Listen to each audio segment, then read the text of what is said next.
Hi, let's talk about something a little heavier today.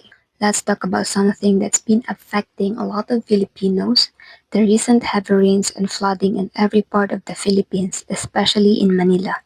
Late suspensions, stranded commuters, cancelled events pending tax-free activities, at marami pang iba na biglang nakaka-epekto sa pang-araw-araw na buhay ng mga Pilipino. And personally, this hits differently because I just recently started volunteering. I've been trying to show up and be involved. Pero dahil sa ulan at baha, may mga activities na hindi ko na rin napupuntahan. And that made me realize something. Kung nahihirapan ako bilang isang volunteer, how much more yung mga taong walang choice kundi pumasok sa trabaho dahil kailangan nilang kumita. Ganito na nga yung nararanasan pero kakarampot lamang makita. This isn't just about the flood.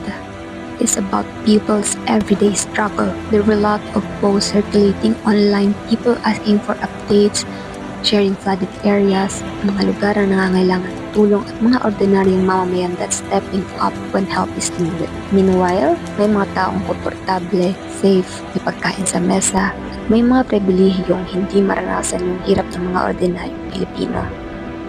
It raises questions about how these situations are being handled and where the government falls short. We always call Filipinos resilient, pero let's be honest, resilience is admirable, but it shouldn't be an excuse to normalize problems na paulit-ulit na nangyayari. This is not normal. Stop glamorizing resilience. Hindi dapat normal ang pagsuong sa baha para lang makapasok sa trabaho. Hindi dapat normal ang paulit-ulit na pagkansela ng activities, especially classes, dahil sa parehong problema. At hindi dapat normal na kailangan natin umasa sa resilience dahil kulang ang sistema. We are celebrating resilience too much. Yes, it can be a strength, but sometimes, or most of the time, it also highlights the shortcomings of the system. So instead of simply saying, kaya natin to, resilient tayo, maybe we should also ask for better governance, better preparation and accountability from the people we put in power. Pero hindi rin naman government lang ang pinag-uusapan natin dito. Kasama tayo.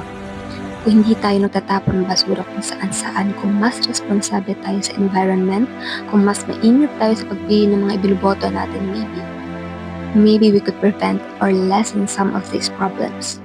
So yes, maging responsable tayo at maggalit din tayo sa sarili natin. And as voters, we also have to be responsible and vigilant. Matagal ng problema to. Ang tanong, hanggang kailan tayo magsasurvive sa baha? Imbis na magkaroon ng sistema na hindi tayo kailangan isalba ng resilience every time. Hahayaan na lang ba natin paulit-ulit na lumubog ang iba't ibang lugar sa Pilipinas hanggang sa mabura ito sa mapa? Hindi mali ang magreklamo kapag may mali. I stand with the people who deserve to be heard, protected, and served. Ngayon, kung hindi ka pagalit, bakit?